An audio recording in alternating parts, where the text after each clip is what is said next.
देखें, कोई भी जो पारिवारिक संपत्ति है और आपका जॉइंट प्रॉपर्टी है, परिवार आपका अलग नहीं हुआ है, ठीक है, और जो जमीन है जॉइंट में उसको आपके परिवार के सदस्य जो बड़े हैं वो बेच दे रहे हैं, आपका भी हक जो है वो बिक जा रहा है, आपको उसका हक नहीं मिल रहा है, तो सवाल ये उठता है कि क्या आपके पास ऐसा अधिकार है कि आप उस पर रोक लगा सकते हैं? क्या आपके पास ऐसा अधिकार है कि वो जो है आप आसानी से प्राप्त कर सकते हैं? मतलब जो संपत्ति है, आप अगर आप चाहते हैं कि नहीं हमको अपना संपत्ति जो है वो मिले तो आप उसको प्राप्त कर सकते हैं। देखिए, बहुत ऐसा होता है कि जो संपत्ति है यानी आपके हिस्से की भी प्रॉपर्टी है लेकिन उसको बेच दिया गया और आप जो है अगर मान लेते हैं कोई किसी प्रकार का कोई एक्शन नहीं लिए तो क्या वो संपत्ति को आप हासिल कर सकते हैं? तो देखें, इसको समझने का प्रयास करेंगे। जो संपत्ति है, जो जमीन है, आपके परिवार में जो जमीन है वो अगर दादा परदादा है ना का जमीन है और आज जो है एक तरह से आपके पिता को या आपके चाचा को या अन्य जो भी सदस्य हैं उनको वो संपत्ति जो है पूर्वज से प्राप्त है, तो पूर्वज से अगर उनको प्राप्त है तो आपको भी प्राप्त है। अगर वो उसके संपत्ति के मालिक अपने आप को समझ रहे हैं तो ऐसा नहीं है। इसीलिए अब वो संपत्ति अगर पूर्वज से उनको मिला हुआ तो आपको भी मिला हुआ, इसलिए कि आप भी उस परिवार के सदस्य हैं और आपका भी उस संपत्ति पे अधिकार है। तो संपत्ति अगर पैतृक है, अगर वो कोई भी गलत तरीके से बेचे तो आप उस पर अपना अधिकार का दावा कर सकते हैं। अगर संपत्ति जो है वो पैतृक नहीं है, अब वो संपत्ति वो खुद खरीदे और खुद बेच रहे हैं तो उसमें आप कुछ नहीं कर पाएंगे। सवाल जो है कि सर मेरे दादा की संपत्ति को उनके भतीजे ने बेच दिया, 40 ईयर हो गया है, क्या वो जो है मिल पाएगा? पहले जो है लीगल कार्रवाई नहीं हुई, संपत्ति बेचने में जो है मेरे परिवार का कोई भी व्यक्ति गवाह नहीं है, क्या होगा? पहले से लोग देखें, बिल्कुल अगर आपका हिस्सा बेचा गया, ठीक है, बेचा गया तो वो गलत हुआ, गलत किया, धोखा किया। सीधी सी बात है, 2 भाई की संपत्ति है, 3 भाई की संपत्ति है, आप कितना बेच सकते हैं? उसका आधा बेच सकते हैं। अब अगर कोई पूरा बेच दे, ये भी पार्ट बेच दे, ठीक है, ये भी बेच दे, अब कानूनी रूप से तो ये इस पार्ट का रजिस्ट्री जो है वो कैंसिल हो जाएगा। अगर बेच दिया गया है तो इस जो आधा है उसका रजिस्ट्री कैंसिल। तो कानून में ऐसा भी प्रावधान बनाया गया रिलीफ एक्ट में कि आप अगर चाहें तो अपने हिस्से की अगर संपत्ति कोई भी हिस्सा से अगर अधिक बेच दिया है तो आप अपने हिस्से की संपत्ति जो है रजिस्ट्री कैंसिल करवा सकते हैं, यानी पार्ट बाय पार्ट भी रजिस्ट्री जो है वो कैंसिल होता है। सवाल है कि हमारे पिताजी के घर के बगल में एक जमीन 35 साल से अधिक खेती कर रहे हैं, वो जमीन दूसरे का है, अभी तक वह जमीन को देख रेख भी नहीं किया, जमीन के लिए उसको पैसा भी दिए गए, गवाह भी है, सिर्फ रजिस्ट्री नहीं किए। देख, पैसा अगर जो कोई भी जमीन के आप सही तरीके से दिए हुए हैं और आपके पास प्रूफ है, आप कहेंगे कि हम कैश में पैसा दिए हैं, है ना, तो ये कोई प्रूफ नहीं होता है। आप अगर अकाउंट से दिए, आप चेक के माध्यम से दिए,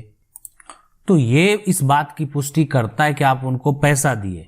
अब वो आपको पैसा रिटर्न किए, अगर वो भी उनके पास भी प्रूफ होगा तो वो फिर जो है अपना वो दिखा सकते हैं सबूत के तौर पे। लेकिन आप अगर उनको पैसा दिए तो किस तरह से दिए, तो ये होता है प्रूफ करने का सबसे बड़ा तरीका। लेकिन अगर कोई आके मौखिक तौर पे ये कहे कानून में कि हमने पैसा दिया, अब वो पैसा दिया आपने कोई नहीं देखा, आपने ना अकाउंट में दिया ना उनको चेक के माध्यम से दिया, या ऐसा कोई भी तरीका नहीं है जो कि आप ये साबित कर सकते हैं कि आपने पैसा दिया, सिर्फ आपके पक्ष के एक लोग गवाह आके बोल रहे हैं कि आपने पैसा दिया, तो उस केस में इस तरह का कैश वाला पेमेंट साबित करना तो मुश्किल होता ही है। लेकिन फिर भी किसी प्रकार का कोई एग्रीमेंट है, ये सब बना हुआ आपका सारा प्रोसेस के साथ हुआ है और रजिस्ट्री नहीं कर रहा है, तो आप कानूनी तरीके से आप जाके कोर्ट से एक्शन ले सकते हैं।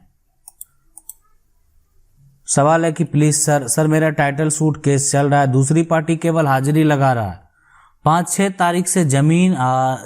से जमीन मेरा खतियानी एक प्लॉट में दूसरी पार्टी के पूर्वज के नाम दिया है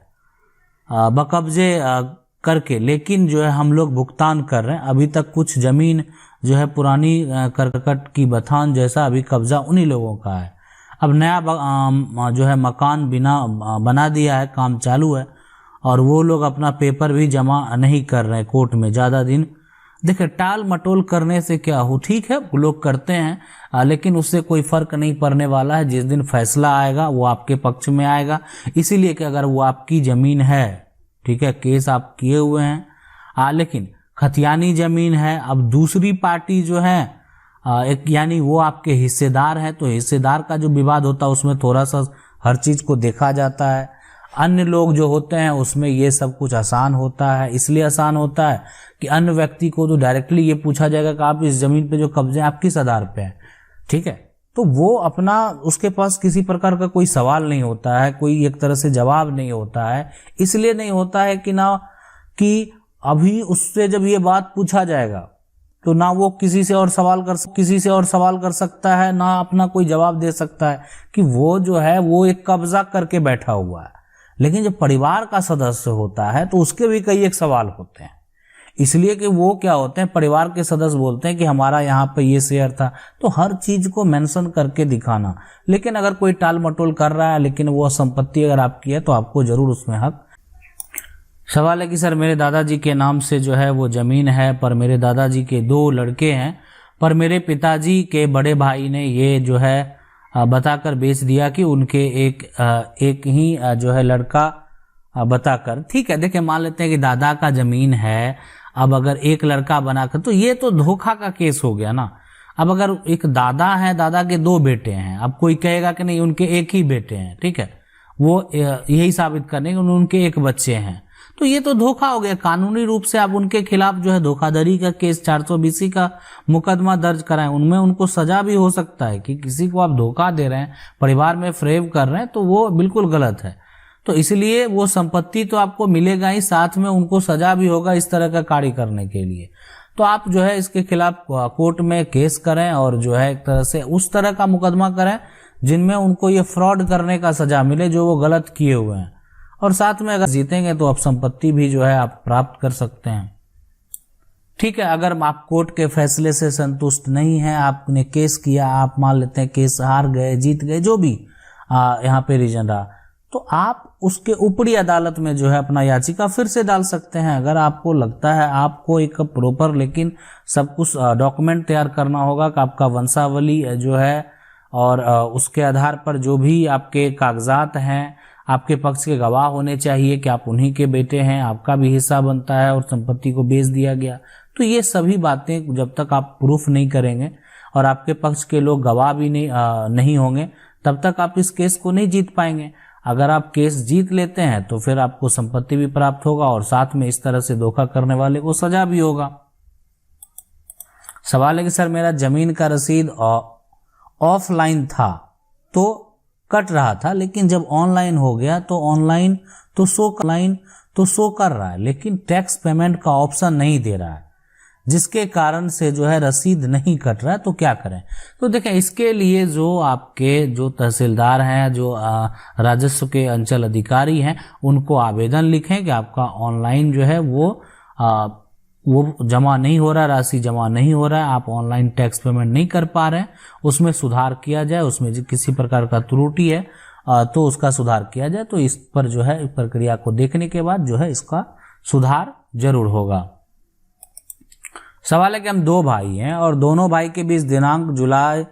2021 में पैतृक संपत्ति का बंटवारा आधा बंटवारा होकर म्यूटेशन के बाद दोनों भाई का जमाबंदी रसीद LPC सब कुछ बन चुका है। यह पैतृक जो है यहाँ पर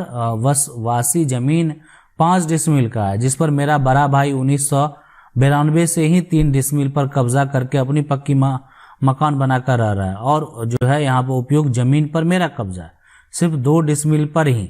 और उसी पर मेरे मकान बना हुआ, जबकि मैं आधा का हकदार हूँ। देखें यहाँ पर जो है,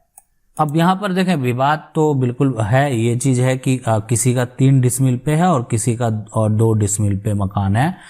लेकिन यहाँ पर जो है आपका 2.5 होना चाहिए। तो अगर आपके भाई कहीं अन्य जगह जो है आपको वो अगर उसी प्रकार की ज़मीन है जहाँ पर वो